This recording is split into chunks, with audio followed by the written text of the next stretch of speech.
দুনিয়া যতই সাজাও বান্দা মনে রাখো তুমিও থাকতা না, দুনিয়াও থাকতো না। তুমিও যেমন মৃত্যু হবে, এই কায়নাতেরও মৃত্যু হবে। এই দুনিয়ার প্রত্যেক মানুষের মৃত্যু হলে সেটারে মৌত বলে, আর একদিন গোটা সৃষ্টি জগতের মৃত্যু হবে সেটারে কিয়ামত বলে। সেটারে কিয়ামত বলে। কেউ থাকবে না, আল্লাহ কথাটা বারবার মনে করাইছে। তোমার যেমন মৃত্যু হবে, সৃষ্টি জগতেরও মৃত্যু হবে। ইজাস সামাউন ফাতারাত ওয়া ইদাল কাওয়াকিবুন তাসারাত। আল্লাহ বলেছেন ইজাস শামসু কুফিরাত। আল্লাহ তাআলা এভাবে বারবার বলছে ইজাস সামাউন শাক্কাত, আসমান ভেঙে যাবে, চূর্ণ বিচূর্ণ হয়ে যাবে, তারকারাজি খসে খসে পড়বে, সূর্য চন্দ্র আলোহীন হয়ে পড়বে। আল্লাহ তাআলা বলেন ইদা রাজ্জাতিল আরদু রাজ্জা, জমিন পাউডারের মতো রেজা রেজা পাউডার হয়ে যাবে। আল্লাহ তাআলা বলছে পাহাড়গুলো তুলার মতো ধুলির মতো উঠতে থাকবে। আল্লাহ বলছে বান্দা একদিন আমি গোটা কায়নাত আমি শেষ করে দেব, আমার সংসার আমি গুছায় ফেলবো, আমার এই কায়নাত আমি আল্লাহ তাআলা ইসরাফিলের সিঙ্গার ফু দিলে আমি আল্লাহ তাআলা গুটিয়ে ফেলবো। এই কথাটাই আপনাদের সামনে এখানে আমি শুনাইতে চাই, এই অল্প একটু শুনে। আল্লাহ তাআলা এখানে এই কথাটাই তুলে ধরছেন কোরআনের বহু সূরায়, যে বান্দা এই সৃষ্টি জগৎ একদিন থাকবে না, কিয়ামত হবে, একদিন ইসরাফিল ফু দিবে। ইসরাফিল যেদিন ফু দিবে, কোরআনে এই বর্ণনাটা দুই ভাবে আছে। একটা হলো ইসরাফিল প্রথমবার ফু দিবে, আরেকটা হলো ইসরাফিল দ্বিতীয়বার ফু দিবে। ইসরাফিল মোট দুইবার ফু দিবে। প্রথমবার ফু দিলে জমিনের মধ্যে ভূমিকম্প শুরু হবে। আল্লাহ বলেন এই ভূমিকম্পটা গোটা পৃথিবী একসাথে, আমার সৃষ্টি পুরাটা একসাথে নড়বে। ইন্না জালজালাতাস সাআতি শাইউন আযীম। আল্লাহ বলেন বান্দা দুনিয়ায় বহু ভূমিকম্প তুমি দেখছো, তবে মনে রেখো কিয়ামতের ভূমিকম্প, ইসরাফিল ফু দিলে প্রথম যে ভূমিকম্প হবে, কিয়ামত সংঘটিত হওয়ার জন্য, গোটা সৃষ্টিটা ভেঙে চুরে যাওয়ার জন্য, সেটা হবে বড়ই ভয়ানক। সেটা বড়ই ভয়ানক। ইয়াউমা তারাউনাহা তাদহালু কুল্লু মুরদিআতিন আম্মা আরদাআত। কোরআন শরীফে আছে এই প্রথম ভূমিকম্প যখন শুরু হবে জমিনে, ইসরাফিলের ফু শুরু হবে, সব কিছু যখন ভাঙতে শুরু করবে, আল্লাহ তাআলা বলেন যে মা তার দুধের বাচ্চা কোলে দুধ খাওয়াচ্ছিল, ওই মা সন্তানকে ছুঁড়ে ফেলে দিয়ে পাগলের মতো ছুটতে থাকবে। ওয়াতাদাউ কুল্লু যাতি হামলিন হামলাহা, যে মায়ের পেটের বাচ্চা 10 মাস পূর্ণ হয়ে গেছে, এই আর ঘন্টা 2-4 ঘন্টা পরে বাচ্চাটা প্রসব হবে। আল্লাহর কসম, আল্লাহ কোরআনে বলছে সেই গর্ভধারিণী মা 10 মাস যে তার সন্তানকে গর্ভে লালন করেছে, ইসরাফিলের ফু দিলে জমিনের কম্পন যখন শুরু হবে, ভূমিকম্প, তখন এই গর্ভধারিণী মা এভাবে দৌড়বে, এভাবে ছুটবে, নিজের বাচ্চা নিজের থেকে খালাস হয়ে পড়ে যাবে, বা ফিরেও তাকাবে। ও তারা নাসা সুকারা, আল্লাহ বলে সমস্ত মানুষগুলো বাতালের মতো দৌড়তে থাকবে। এইভাবে সব কিছু কাঁপতে কাঁপতে সব কিছু কিছু দূর গিয়া গিয়া ভাঙ্গা ভাঙ্গা পড়বে, মুখ থুবড়ে পড়বে। তো আল্লাহ রাসূল সাল্লাল্লাহু আলাইহি সাল্লাম বলেন সমস্ত কিছু এই সৃষ্টি জগতের যা আছে আল্লাহ ব্যতীত সব কিছুই প্রথম ফুঁয়ের পরে কাঁপতে কাঁপতে ভূমিকম্পের মতো হয়ে জমিনের তলদেশে চলে যাবে। মাটির উপরে তখন একটি সুতা আর থাকবে না, আর কিছুই না। এই হলো কিয়ামত, প্রথম ফু, প্রথম ভূমিকম্প। নির্দিষ্ট একটা সময় পরে আবার আল্লাহ তাআলা ইসরাফিলকে জীবিত করে আবার বলবেন আরেকটা ফু দাও, একটি নির্দিষ্ট সময় পরে। সেই সময়টা কতদিন? হাদিসের একটি বর্ণনা থেকে, নবীজির একটা বর্ণনা থেকে মুহাদ্দিসিনে কেরাম বলছে এই দ্বিতীয় ফু আর প্রথম ফুর মাঝখানে, প্রথম ফুতে সব কিছু যখন কবরে চলে যাবে, তখন হতে পারে দ্বিতীয় ফু দিতে দিতে মাঝখানের সময় 40,000 বছর। আমার বন্ধু, আমার বাপ, আমার ভাই, রাত হইছে, কষ্ট সবাই করতেছেন, এতটুকু তো ভাবেন সর্বশেষ যেই লোকটা কবরে যাবে, শেষ হতে পারে তাকে কবরেই থাকতে হবে 40,000 বছর। তো এখন যারা মরতেছে তারা কবরে আছে আজকে কত বছর? নবীজি সাল্লাল্লাহু আলাইহি সাল্লামের জামানায় যারা মারা গেছে তারা আজকে কতদিন কবরে? ওই নূহ আলাইহিস সালামের জামানায় যারা মারা গেছে তারা আজকে কতদিন কবরে? ভেবে দেখেন। আচ্ছা, এই শেষ লোকটাই যদি 40,000 বছর থাকতে হয়, আর যদি কবরের আযাব হয়, তার কি পরিমাণ কষ্ট পাবে সে, কি পরিমাণ কষ্ট পাবে। আল্লাহ রাসূল সাল্লাল্লাহু আলাইহি সাল্লাম বলেন, কবরের প্রথম শাস্তিটা কি? কোন ব্যক্তি যখন কবরের প্রশ্নের জবাব দিতে পারবে না, তখন আল্লাহর পক্ষ থেকে ফেরেশতাদেরকে বলবে, কাযাবা আব্দি, আমার বান্দা মিথ্যা বলেছে। ফাআফরিশুহু মিনান নার ওয়ালবাসুহু মিনান নার ওয়াফতাহু লাহু বাবান ইলান নার। আল্লাহ বলবে ফেরেশতাদেরকে, ফেরেশতারা আমার এই নাফরমান বান্দার কবরের মধ্যে জাহান্নামের বিছানা বিছিয়ে দাও, আগুনের পোশাক পরিয়ে দাও, আর জাহান্নাম বরাবর তার জন্য একটা দরজা খুলে দাও। এরপরে নবীজি বলছেন, ফেরেশতারা এই ব্যবস্থাপনা করে, আল্লাহর কসম বাফ, নবীজি বলছেন ফেরেশতারা যখন চলে যাবে, এই আগুনের বিছানা বিছাইয়া, আগুনের পোশাক পরাইয়া, আর জাহান্নামের দরজা খুলে দিয়ে যখন কবরে রেখে এই নাফরমানকে রেখে যাবে, তখন আল্লাহ নবী সাল্লাল্লাহু আলাইহি সাল্লাম বলেন, প্রথম মুহূর্তেই ফেরেশতা চলে যাওয়ার সাথে সাথে মাটি ডান দিক থেকে এই নাফরমানকে একটা চাপ দিবে, বাম দিকে ডান পাশের হাড্ডি পাঁজর ভাঙ্গা বাম দিকে চলে যাবে। বাম দিকের মাটি ডান দিকে চাপ দিবে, তো বাম দিকের হাড্ডি পাঁজর ভাঙ্গা ডান দিকে চলে আসবে। আল্লাহ আমাকে মাফ করে দেন। আল্লাহুম্মা ইন্নী আউযু বিকা মিন আযাবিল কবর। নবী সাল্লাল্লাহু আলাইহি সাল্লাম 5 ওয়াক্ত নামাজের পরে, আল্লাহর কসম বন্ধু, প্রতিদিন 5 ওয়াক্ত নামাজের পরে নবীজি কবরের আযাব থেকে পানাহ চাইতেন। প্রতিদিন। হযরত উসমান রাদিয়াল্লাহু তাআলা আনহু কবরের সামনে দাঁড়াইলে এই পরিমাণ কাঁদতেন, হাত্তা ইয়াবুল্লা লিহিয়াতাহু। হাদিসে আছে কিতাবে যে তার দাড়িগুলো ভিজে ভিজে যাইত, দাড়ি ভিজে যাইত, এই পরিমাণ কাঁদতেন কবর দেখলে। এরপরে তো সামনে ভাইয়া, বিষয়টাকে হালকা মনে করেন না। বাবারা আমার, ছেলেরা আমার, বিষয়টাকে দোস্ত আমার, হালকা মনে করুন। এই বেনামাজি জিন্দিগি কষ্ট পাইবেন, এই বেহায়ার জিন্দিগি কষ্ট পাইবা বাপ।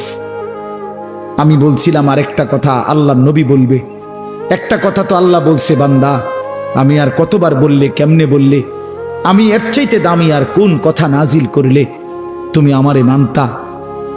আর নবীজি বলবে হাসরের ময়দানে, নবী বলবে, উম্মত তুমি জানো, হাদিসের তাফসীরের মধ্যে আছে, প্রত্যেক ব্যক্তি, আল্লাহ বলছে নবীকে, আমাদের নবী সাল্লাল্লাহু আলাইহি সাল্লামকে, বন্ধু আপনারে সামনে রাইখা আপনার উম্মতের আমল নামা আমি আপনারে সামনে রাইখা খুলমু। নবী সাল্লাল্লাহু আলাইহি ওয়াসাল্লাম যখন উম্মতের আমল নামা খুলে দেখবে, খোদার 365 দিনে কোনো দিন ফজরের নামাজের সেজদা নাই, 30 বছর সুদের ব্যবসা করছে, 50 বছর মিথ্যাই বলে গেছে, হারাম রোজগারি করেছে, 30 বছর যাবত মহিলাটা কোনো পর্দা করে নাই, ঘরের মধ্যে কোনো দিন শরীয়ত বলতে কিছু নাই। আল্লাহর নবী সাল্লাল্লাহু আলাইহি সাল্লাম তখন বলবে, উম্মত তুমি জানো আমি 23টা বছর অনবরত তোমার জন্য কেঁদেছিলাম। আমি সেই নবী, যে নবী সারা রাত এশার নামাজের পরে দাঁড়াইছি ফজরের আজান পর্যন্ত, এক দাঁড়ানোতে চোখের পানি ফেলে উম্মতের জন্য দোয়া করছিলাম। আল্লাহ রসুলের স্ত্রী আম্মা জান আয়েশা বলছেন, নবী এই পরিমাণ কাঁদছে, এতটা লম্বা দাঁড়ায় ছিল উম্মতের জন্য, হাত্তা তাওয়াররামাত কাদামাহু, 2টা পাও ফুলে ফুলে গেছে। আল্লাহ নবী বলবেন, উম্মত আমি 23 বছর কাঁদছি রে, প্রতিটা রাত কেঁদেছি, দিন কেঁদেছি। আমি এই পরিমাণ, পিঠটা খুলে দেখাবে চাদর সরিয়ে, আমার উম্মত আমার পিঠটা দেখো, তায়েফের পাথরের আঘাতে আমার পিঠ কি পরিমাণ ছিদ্র ছিদ্র হয়ে গেছে। আমি সেই নবী, যে নবী তোদের জন্য পেটে ক্ষুধার কষ্টে পাথর ভাঙছিলাম 2টা।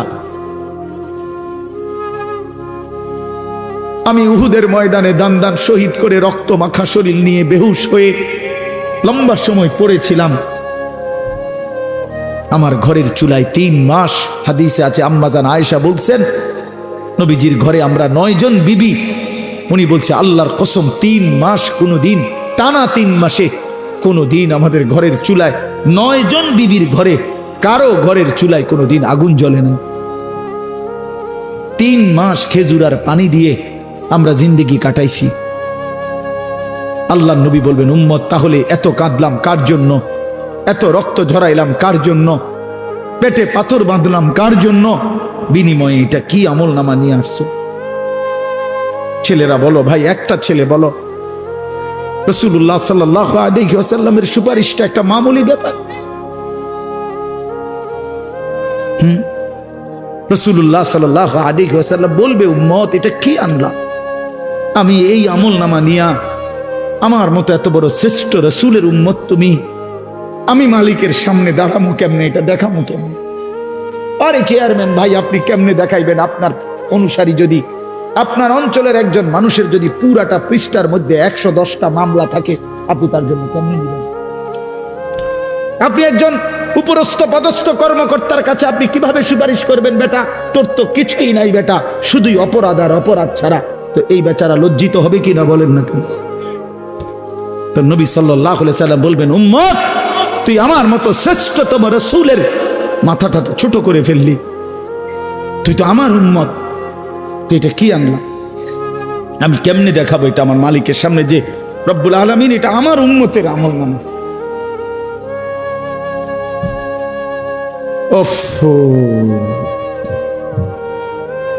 চলেন ভাই,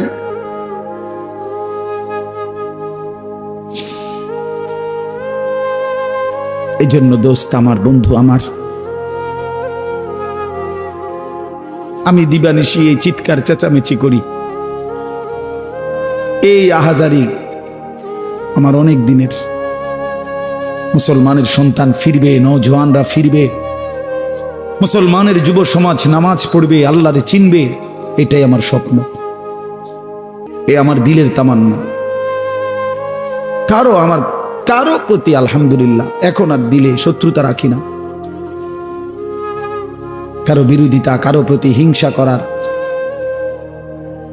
কোনো সময়ও নাই, বিশ্বাস করেন, একদম সময় নেই, সময়ই তো না। আমি জুমার নামাজ পড়াইছি ঢাকা মোহাম্মদপুর আদাবর, আমার জুমা, ওইখান থেকে আমি জুমার পরে রওনা দিয়া মাগরিবের পরে রোয়াচালা বয়ান করছি, এশার একটু পরে ওই মুসাগারা বয়ান করছি, এরপরে এখানে এসে বয়ানে বসছি, শুধু অজু করছি,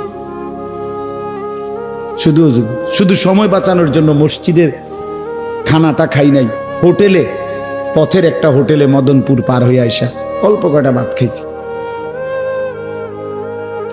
এটা বলার উদ্দেশ্য হলো কেরামতি বুজুর্গি বুঝানো না, আল্লাহর কসম বুঝানো হইল এই কথার ফিকির যে কাউরে প্রতিপক্ষ ভাববার কোনো দরকার নেই, কোনো দরকার নেই। আল্লাহ আমাদের সবাইকে বুঝ দান করেন। প্রতিটা ছেলের প্রতি আমার অনুরোধ, বাবা তুমি নষ্ট হইও না, তুমি বরবাদ হইও না। এক বন্ধুর খপ্পরে পইরা, একটা সামান্য মোবাইলের খপ্পরে পইরা, একটা দুষ্ট নারীর খপ্পরে পড়ে, মেয়ের খপ্পরে পড়ে চরিত্রহীন হইও না, চরিত্রহীন। আল্লাহ তাআলা মানুষকে যেই চাহিদা দিছে সেটা পূরণের বৈধ ব্যবস্থাও দিছে। মানুষকে আল্লাহ তাআলা তৃষ্ণা দিয়েছেন, তো তৃষ্ণা নিবারণের জন্য পবিত্র হালাল পানীয় আল্লাহ তাআলা দিয়েছেন। মানুষকে আল্লাহ তাআলা ক্ষুধার চাহিদা দিয়েছেন, তো হালাল খাবারও আল্লাহ তাআলা দিয়েছেন। তো মানুষের লজ্জাস্থানের যেই চাহিদা, শাহওয়াত, যৌন চাহিদা, এটা আল্লাহ তাআলা দিয়েছেন, তো এটা পূরণের জন্য হালাল স্ত্রী আল্লাহ প্রত্যেক পুরুষের জন্য ব্যবস্থাও রেখেছেন। কেন নষ্ট হইবে? চরিত্রহীন হইবা কেন? উলঙ্গ ছবি আর নর্তকীর পিছনে জীবন শেষ করে দিবা কেন? কি দুঃখে বন্ধু নষ্ট হইলা বলো? অনেক ছেলে তো এখানে বসছো মাশাআল্লাহ, কিন্তু অনেক ছেলের চেহারা দেখলেই বোঝা যায় ভাইয়া নামাজ পড়ো না, চেহারায় সেজদার চিহ্ন নাই। দোস্ত আমার, চিহ্ন নাই। আল্লাহ আমাদেরকে মাফ করে দেন। তো আল্লাহ তাআলা বলেন, ইসরাফিলকে আল্লাহ দ্বিতীয়বার উঠাবে, উঠাইয়া বলবে, ইসরাফিল আবার ফুঁ দাও। এই আবার ফুঁ দিলে এবার আবার জমিন কাঁপতে শুরু করবে দ্বিতীয়বার। তো প্রথমবার ফুঁ দেওয়াতে জমিন কাঁপতে কাঁপতে সব কিছু কই গেছিল? নিচে, মাটির নিচে। মাটির উপরটা কি? খালি, ফাঁকা না? এইবার দ্বিতীয়বার যখন ইসরাফিল ফুঁ দিবে, মাটি কাঁপতে কাঁপতে ভূমিকম্প শুরু হলে এবার জমিনের সমস্ত কিছু ভিতরে যেগুলো ছিল সব কিছু জমিনের উপরে উঠে আসবে একেবারে একটা সুতা সহ। গরু, ছাগল, মানুষ, জিন, স্বর্ণ, রৌপ্য, হীরা, মণি, মুক্তা, জহরত, সব সব সব, শুধু মানুষ না, একেবারে সব কিছু, একেবারে আদম আলাইহিস সালামের জামানা থেকে ইসরাফিলের ফু পর্যন্ত যত কিছু মাটির তলে গেছে সব মাটির উপর উঠে আসে। ইদা জুলজিলাতিল আরদু জিলজালাহা, আল্লাহ তাআলা বলেন এই দ্বিতীয়বারের ভূমিকম্প জমিনে যখন হবে, ও আখরাজাতিল আরদু আসকালাহা, জমিন তার তলদেশ থেকে তার ভেতরে যা কিছু বোঝা জমিনের মধ্যে ছিল সব কিছু সে জমিনের উপরে তুলে দিবে। তুলে দিলে তখন তাফসীরের মধ্যে আছে এই যে স্বর্ণ, রৌপ্য, মণি, মুক্তা, টাকা পয়সা, হীরা, জহরত, অর্থ সম্পদ, এগুলোর স্তূপ থাকবে। আশ্চর্য কথা শোনেন, সরাসরি হাদিসে আছে, নবীজি বলছেন এই স্বর্ণ, রৌপ্য, মণি, মুক্তাগুলো তখন আল্লাহর কুদরতে কথা বলবে। এইগুলা, এই অর্থ সম্পদগুলা, মানুষের যে অর্থ সম্পদ, এগুলো কথা বলবে। কি কথা বলবে? চোরেরে ডাক দিবে, আইনা সারিক, এই চোর, এদিকে বাটফার, এদিকে এই সম্পদের জন্য চুরি করেছিলি, আজ যা দরকার নেই। আইয়ুহাল কাতি, এই ডাকাত, এদিকে এখান থেকে নে, এই সম্পদের জন্য ডাকাতি করছি, নে এখন নে। সরাসরি হাদিস আছে, রাসূলুল্লাহ সাল্লাল্লাহু আলাইহি ওয়াসাল্লাম বলছেন এই অর্থ সম্পদ ডাক দিয়া বলবে, হে আত্মীয়তার সম্পর্ক ছিন্নকারী বেঈমান, এদিকে এই সম্পত্তির জন্য আপন ভাইকে বঞ্চিত করছিলি, আপন চাচাকে বঞ্চিত করছিলি, আপন ভাতিজারে বঞ্চিত করছিলি, এর জন্যই আত্মীয়তার সম্পর্ক ছিন্ন করেছিলি, এখন নে যা লাগবে নে, হারাম কর এখন নে, সুদখোর কত টাকা দরকার তোর এখন নে। আল্লাহর কসম, মানুষ পাগল হয়ে যাবে, অবাক হয়ে যাবে। আর এটা কি? এই এরপরের আয়াত, ওয়াকালাল ইনসানু মা লাহা, লোকেরা বলবে এটা কি হলো, আরে এটা কি কারবার, এগুলো কথা কয় কেমনে, এগুলো কয় কি, এগুলা মানুষ সব অবাক হয়ে যাবে, বলবে একে অপরে মা লাহা, জমিনের কি হলো, এগুলোর কি হলো, এগুলো কথা বলছে কেন, এগুলো কি বলতেছে এগুলো? অর্থাৎ কেউ তো কিছুই নিবে না, নিবে কিছু, কথা বলেন না কেন কারো কোনো। তো এবার আল্লাহ বলেন ইয়াউমা ইদিন তুহাদ্দিসু আখবারাহা, আল্লাহ বলে বান্দা অর্থ সম্পদগুলো কথা বলছে দেখে অবাক হইলা, এখনো না দেখবা আসল খেলা, এখনো না দেখবা মেন খেলাটা, যে এখন দেখবা তোমার পায়ের নিচের জমিন, তোমার পুরা জিন্দেগির ভালো মন্দ সমস্ত কিছু তোমার সামনে আমি আল্লাহর সামনে বলে দিব। এখন শুনবে, এই জমিন তোমার ভালো মন্দ কথা বলবে। ইয়াউমা ইদিন তুহাদ্দিসু আখবারাহা, তোমার প্রতিটা মিনিট সেকেন্ড একাকী প্রকাশ্য, ঘরে বাহিরে, লোকালয়ে, আলোতে, অন্ধকারে, রাত গভীরে, দিনের আলোতে, তুমি যা ভালো করেছো তাও বলবে, তুমি যা মন্দ করেছো তাও বলবে। রাত গভীরে তাহাজ্জুদের নামাজ পড়ছিলা, এই জমিন এখন বলবে রাত গভীরে জিনা ব্যভিচার, মদের আড্ডা, জুয়ার আড্ডায়, নারীর আড্ডায় পড়েছিলা, এটাও এখন বলবে। শুনবে, এখন শুনবে। তখন লোকেরা বলবে হায়, জমিন কেমনে কথা বলে, সম্পদ কেমনে কথা বলে। তো আল্লাহ বলেন বিআন্না রাব্বাকা আওহা লাহা, এজন্য বলে যেহেতু আল্লাহ তাআলা আদেশ করেছে। আল্লাহ আদেশ করলে তার গোটা সৃষ্টি কথা বলে, তাহলে মূলত জিহ্বায় কথা বলে না, আল্লাহ আদেশ করলে গোশতের এই টুকরাটা কথা বলে। নাহলে যেই লোক, আপনারা কোনো বোবা দেখছেন, কথা বলেন না, বোবা মানুষ দেখছেন কখনো? তো বোবা মানুষের তো জিহ্বা নাই, ঠিক না? আছে না? আছে কিনা বলেন না? তো হে কথা কয় না কা, কথা বলে না কা কেন, মানে কথা বলে না কেন, মানে জিহ্বা তো আছে কিন্তু কথা বলে না কা। বুঝা গেল কি? আল্লাহর হুকুম হলে কথা বলে। যে কানে শুনে না, তার এখান দিয়ে এরকম কান নাই, তো হে শুনে না কান, তাহলে কানে দিয়ে শুনে না, আল্লাহর হুকুম হইলে শুনে। যে অন্ধ, সে তার কি এরকম চোখ নাই, তো হে দেখে না কা। মূলত আল্লাহর হুকুম হলেই চোখে দেখে, নাইলে দেখেন। তো ঠিক আল্লাহর হুকুম হইলে গোশতের এই টুকরাটা যদি কথা বলতে পারে, আল্লাহর হুকুম হইলে গোটা সৃষ্টিও কথা বলতে পারে, গোটা সৃষ্টিও কথা বলতে পারে। এবার আসেন, এই শেষ ইয়াউমাইদিন ইয়াসদুরুন নাসু আশতাতাল লিয়ারাউ আমালাহুম, ফেরেশতারা সমস্ত মানুষকে দলে দলে দলে দলে গ্রুপ গ্রুপ করে ভাগ করে দিবে। আর এই ভাগে ভাগে লোকেরা নিজেদের পুরা জিন্দেগির আমলনামা দেখার জন্য, নেওয়ার জন্য নির্দিষ্ট জায়গায় যাবে। ফেরেশতারা বলবে যান, সামনে যান। সামনে গেলেই আপনার আমলনামা আপনি আপনার হাতে পাবেন, আপনি পড়বেন, আপনি দেখবেন, যান ওইখানে ফাইল দিতেছে, যান সবাই যান। এই দলে দলে মানুষ যাবে।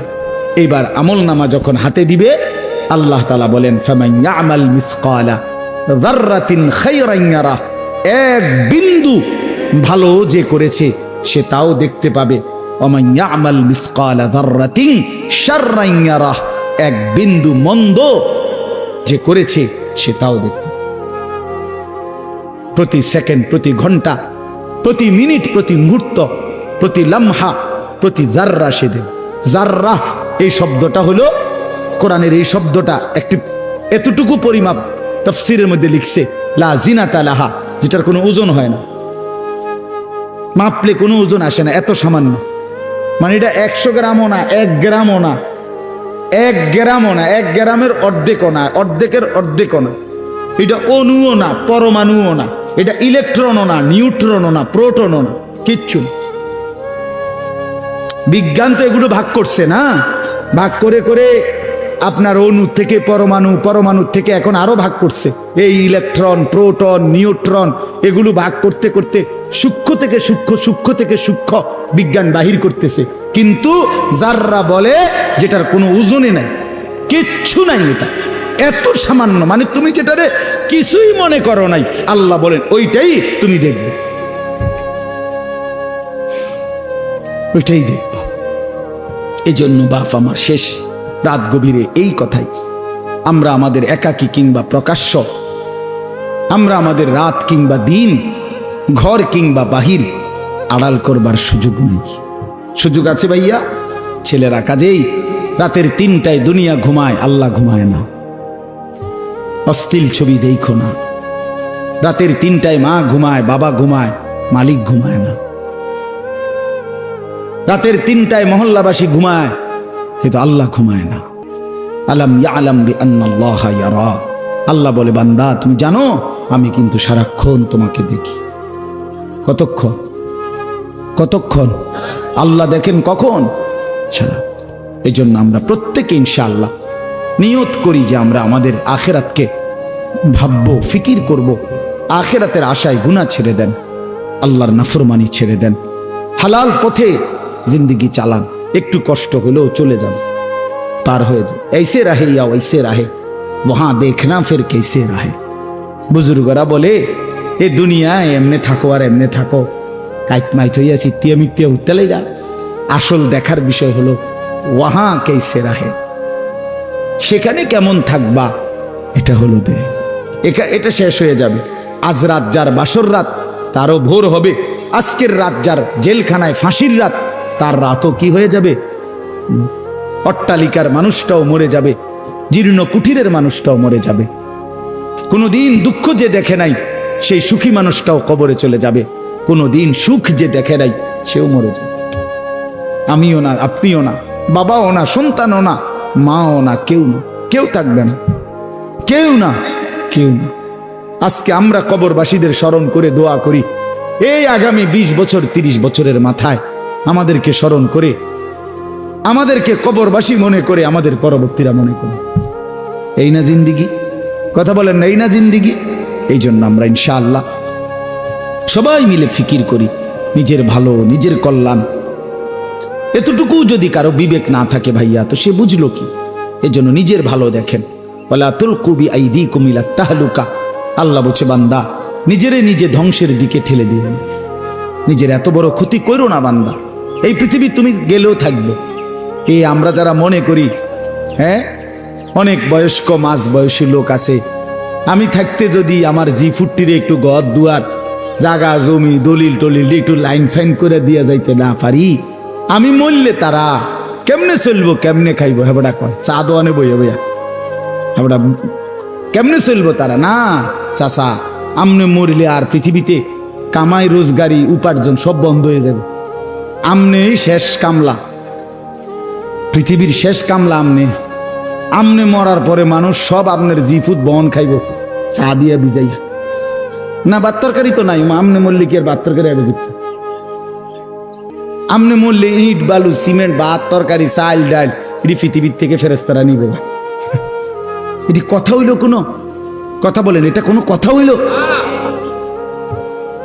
এই পৃথিবীতে আল্লাহ তাআলা যাকে হায়াত দিছেন তার জন্য রিজিকও রাখছেন অতএব দয়া করে এই ভুল না করি কেন সুদের টাকায় কিস্তির টাকায় হারামের টাকায় সন্তানকে আপনি উপার্জনের জন্য দুনিয়া দেশে কিংবা বিদেশে কেন পাঠাইতে হবে কে বলল আপনারে এই দায়িত্ব আপনার দিল কে যে আমি বেটা জাহান্নামে গিয়া হইল তোরে বিদেশ পাঠান লাগবো সুদে টিয়া লইয়া কিস্তিতে টাকা লইয়া কেন বলেন না এটা কোনো ইনসাফের কথা হইল এটা পৃথিবীর কোন আইনে আছে না আল্লাহর কোন আইনে আছে তো এটা কি এটা হলো লুভি আমনে আবার কলজাটা খুললা চান আবার কলজার ভিতরে হলো লোভ এই জন্য আবার কিস্তি লইছে সুদ লইছে ফুতেরে টাকার মেশিন বানাইয়া পাঠাইছে বিদেশে যে তুই শুধু টাকা পাঠাইবি তোর চাচা জমি বেচবো তোর জেডায়ও জমি বেচবো উত্তর দিকের এন্দিয়া 10 শতক বেচবো হুঁচি টাকা রেডি রাখতে হইব নাই তো কি নাই তো কে বললো আপনারে হারামের মাধ্যমে আল্লাহর নাফরমানি করে স্ত্রী সন্তানের সংসার সাজাইতে এই সংসার সাজে না এই সংসার বরবাদ হয় আল্লাহ তাআলা আমাদেরকে বুঝ দান করেন চলেন হালালের উপরে চলি আল্লাহকে রাজি খুশি করে চলি 5 ওয়াক্ত নামাজের মাধ্যমে জিন্দেগি কাটাই বলেন আলহামদুলিল্লাহ।